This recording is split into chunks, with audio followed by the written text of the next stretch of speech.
আসসালামু আলাইকুম। আমন্ত্রণ জানাচ্ছি জাগো টিভিতে। আপনাদের সাথে আছি আমি মমতাজ শাহিন রুম্পা। শুরুতেই জানিয়ে দিব আপডেটগুলো। ইরান হিজবুল্লাহর গুপ্ত হত্যার টার্গেটে ইসরায়েলি উচ্চপদস্থ ব্যক্তি ও মন্ত্রীরা। গাজা যুদ্ধে ছিন্নভিন্ন 10,000 ইসরায়েলি সেনার জীবন, মানসিক ভারসাম্য হারিয়ে পাগলের দশা। ইমরানের মুক্তির দাবিতে পাকিস্তানে ছাত্র আন্দোলনের ডাক। রাশিয়া ইউক্রেনের হামলা তৃতীয় বিশ্বযুদ্ধের কারণ হতে পারে, রুশ এমপির হুঁশিয়ারি। আমেরিকা মনে করে হামাসকে ধ্বংস করতে পারবে না ইসরায়েল, নিউ ইয়র্ক টাইমসের খবর। জার্মানিকে 600 প্যাট্রিয়ট দিচ্ছে যুক্তরাষ্ট্র। দর্শক শুনছিলেন শিরোনাম, এবারে বিস্তারিত সংবাদ। ইসরায়েলের উচ্চপদস্থ ব্যক্তি ও মন্ত্রীদের গুপ্ত হত্যার চেষ্টা করতে পারে ইরান ও লেবাননের হিজবুল্লাহ। বিষয়টি নিয়ে ইসরায়েলের মন্ত্রিসভার সদস্যদের সতর্ক করেছেন দেশটির সিনিয়র নিরাপত্তা কর্মকর্তারা। ওয়াইনেট নিউজের বরাতে এই খবর জানিয়েছে দ্য টাইমস অফ ইসরায়েল। প্রতিবেদনে বলা হয়েছে, সিনিয়র নিরাপত্তা কর্মকর্তারা নিরাপত্তা মন্ত্রিসভাকে জানিয়েছে যে বৈরুত ফুয়াদ শুকুর ও তেহরানে ইসমাইল হানিয়াকে হত্যার জবাবে হিজবুল্লাহ ও ইরান ইসরায়েলি মন্ত্রী, আইন প্রণেতা, সেনা কর্মকর্তা বা গোয়েন্দা সংস্থা শিনবেট বা মোসাদের সিনিয়র কর্মকর্তাদের গুপ্ত হত্যা চালাতে পারে। ক্ষেপণাস্ত্র, ড্রোন হামলার বদলে এই গুপ্ত হত্যা চালানো হতে পারে অন্য কোনো ভাবে। গত 30 জুলাই লেবাননের রাজধানী বৈরুতে বিমান হামলা চালিয়ে হিজবুল্লাহর সিনিয়র সামরিক কমান্ডার ফুয়াদ শুকুরকে হত্যা করে ইসরায়েল। পরদিন 31 জুলাই তেহরানে ইসমাইল হানিয়াকে হত্যা করা হয়। ইরানও হত্যাকাণ্ডের জন্য ইসরায়েলকে দায়ী করেছে এবং সেই সঙ্গে কঠোর জবাব দেওয়ার হুমকি দিয়েছে। তবে তেল আবিব হত্যার কথা স্বীকার বা অস্বীকার কোনোটাই করেনি। হানিয়া হত্যাকাণ্ডের পর সর্বোচ্চ নেতা আয়াতুল্লাহ আলী খামেনি হত্যাকাণ্ডের প্রতিশোধ নেওয়ার নির্দেশ দিয়েছেন। ইরানের একজন শীর্ষ পর্যায়ের সামরিক কর্মকর্তা বলেছেন, ইসরায়েলের বিরুদ্ধে প্রতিশোধ নেওয়ার পথে রয়েছে ইরান। ওই কর্মকর্তা জানান, ইসরায়েলের বিরুদ্ধে অবশ্যই প্রতিশোধ নেওয়া হবে। ইরানের এমন ভয়ঙ্কর প্রতিশোধ নেওয়ার ঘোষণার পর হামলা আতঙ্কে আছে ইসরায়েল। ইসরায়েলের প্রতিরক্ষা মন্ত্রী ইয়ভ গালান্ত বলেন, ইরান ইসরায়েলে বড় ধরনের সামরিক হামলার প্রস্তুতি নিচ্ছে। গাজা যুদ্ধে ছিন্নভিন্ন 10,000 ইসরায়েলি সেনার জীবন, মানসিক ভারসাম্য হারিয়ে পাগলের দশা। গাজায় চলমান যুদ্ধে শারীরিক ও মানসিকভাবে ছিন্নভিন্ন হয়ে পড়েছেন 10,000-এরও বেশি ইসরায়েলি সেনা। মিডল ইস্ট মনিটরের এক প্রতিবেদনে এই তথ্য জানানো হয়েছে। আহতদের চিকিৎসার জন্য ইসরায়েলি প্রতিরক্ষা মন্ত্রণালয়ের পুনর্বাসন বিভাগ কাজ করে যাচ্ছে।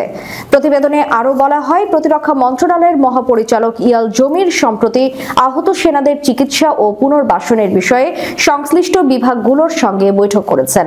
বর্তমানে সেখানকার চিকিৎসকরা নতুন 10,056 জন সেনার সঙ্গে আগের যুদ্ধে আহত 62,000 সেনার চিকিৎসা সেবা দিচ্ছেন।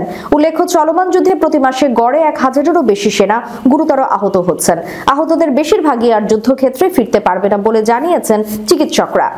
হাসপাতাল সূত্রে জানা গেছে, বর্তমানে যারা চিকিৎসাধীন রয়েছেন তাদের মধ্যে 35% মানসিক সমস্যায় ভুগছেন, 37% শারীরিক সমস্যা রয়েছে।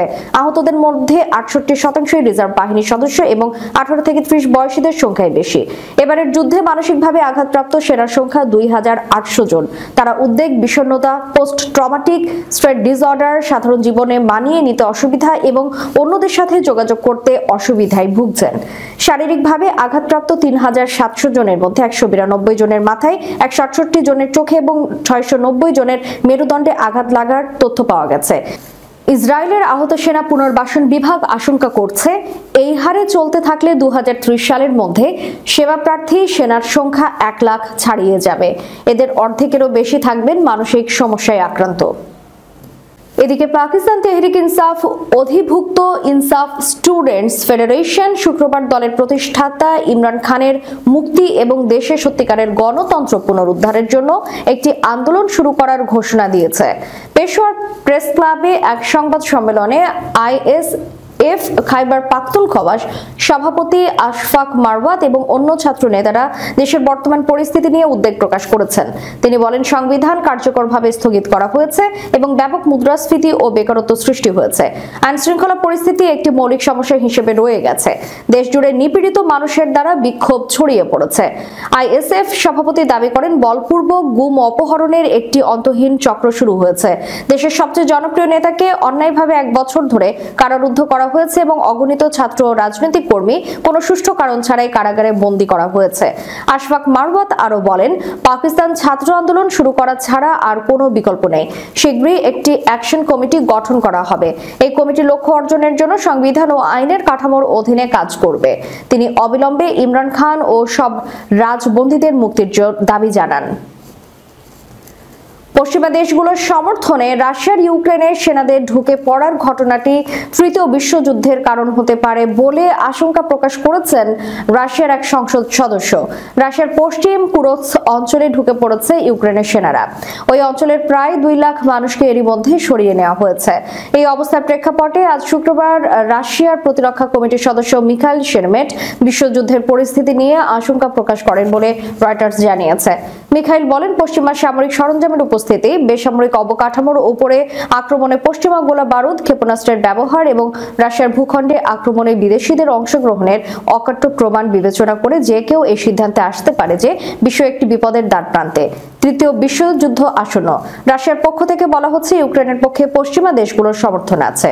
আর ইউক্রেন এবং তার মিত্ররা বলছে, রাশিয়ার যুদ্ধ প্রচেষ্টায় চীন, ইরান ও উত্তর কোরিয়া থেকে সহায়তা পাচ্ছে। এদিকে রাশিয়ার ভূখণ্ডে ইউক্রেনের সেনাদের অভিযান অব্যাহত রয়েছে। কুরস্ক অঞ্চলে এরই মধ্যে স্থাপন করা হয়েছে ইউক্রেনের একটি সামরিক প্রশাসনিক কার্যালয়। ইউক্রেনের শীর্ষ সামরিক কমান্ডারের দেওয়া তথ্যের বরাতে বিবিসির বৃহস্পতিবারের এক প্রতিবেদনে কথা জানানো হয়েছে। জেনারেল আলেকজান্ডার সিরস্কি বলেছেন, সেনা কার্যালয়টি আইন শৃঙ্খলা বজায় রাখবে এবং এলাকার মানুষের তাৎক্ষণিক চাহিদা মেটাবে।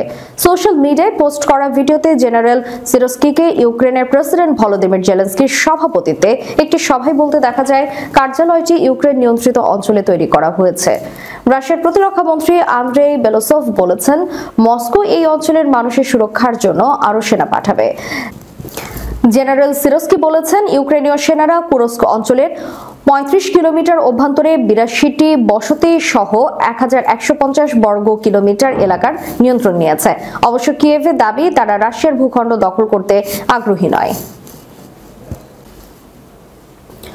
আমেরিকা মনে করে হামাসকে ধ্বংস করতে পারবে না ইসরায়েল। নিউ ইয়র্ক টাইমসের খবর।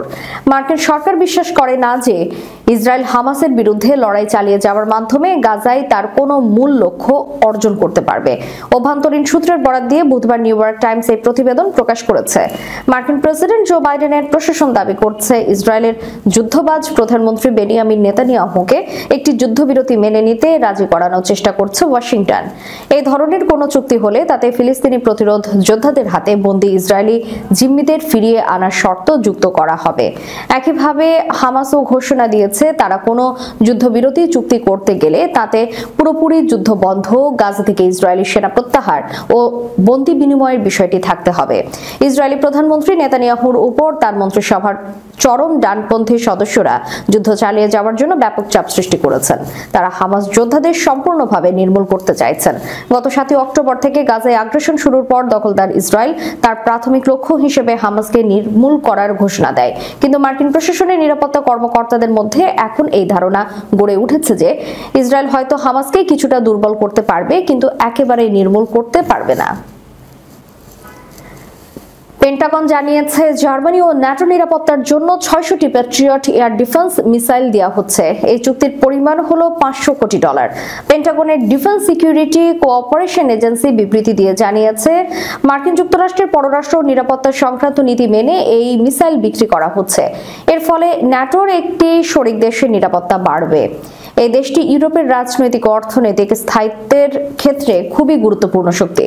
বলা হয়েছে, এটা যুক্তরাষ্ট্র ও ন্যাটোর সঙ্গে জার্মানির জাতীয় আঞ্চলিক প্রতিরক্ষা উন্নত করার লক্ষ্য পূরণে সাহায্য করবে। যুক্তরাষ্ট্রের পররাষ্ট্র মন্ত্রণালয় এই বিক্রিতে ছাড়পত্র দিয়েছে, তবে এরপর মার্কিন কংগ্রেসের অনুমোদন লাগবে। প্যাট্রিয়ট এয়ার ডিফেন্স সিস্টেম শত্রুর বিমান বা মিসাইলের মোকাবিলা লক্ষ্যের 100 কিলোমিটার দূরে 30 কিলোমিটার উঁচুতে কাজ করতে পারে। ঠান্ডা যুদ্ধের সময় থেকে জার্মানির কাছে 36টি প্যাট্রিয়ট ছিল, পরে সেই সংখ্যা কমে যায়। ইউক্রেনের রাশিয়ার আগ্রাসনের পর জার্মানি 3টি প্যাট্রিয়ট কিয়েভকে দেয়। এখন জার্মানির কাছে 9টি প্যাট্রিয়ট সিস্টেম আছে। জার্মানি ছাড়া Greece, Netherlands, Poland, Romania, Spain ও সুইডেনের কাছে প্যাট্রিয়ট সিস্টেম আছে।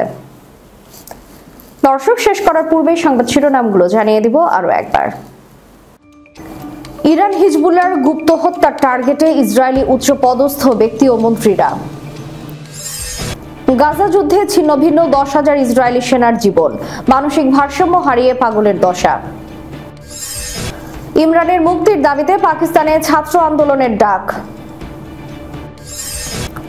রাশিয়া ইউক্রেনের হামলা তৃতীয় বিশ্বযুদ্ধের কারণ হতে পারে, রুশ এমপির হুঁশিয়ারি। আমেরিকা মনে করে হামাসকে ধ্বংস করতে পারবে না ইসরায়েল, নিউ ইয়র্ক টাইমসের খবর। জার্মানিকে 600 প্যাট্রিয়ট দিচ্ছে যুক্তরাষ্ট্র।